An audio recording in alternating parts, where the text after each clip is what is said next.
Tovushlar.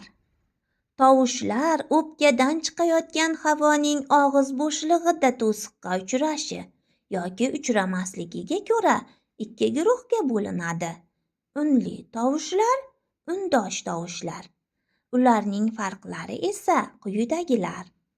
Unli tovushlar sof ovozdan iborat.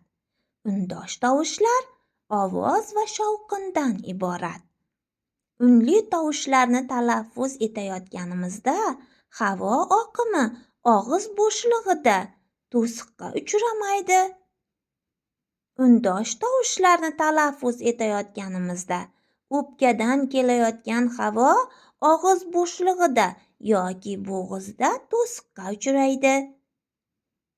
Unli tovushlar yakka o'zi ham, undoshlar bilan ham bo'g'in hosil qila oladi. Undosh tovushlar esa yakka o'zi bo'g'in hosil qilmaydi, faqat unli bilan bo'g'in hosil qiladi. Unli tovushlar urg'u qabul qiladi. Undosh tovushlar urg'u qabul qilmaydi.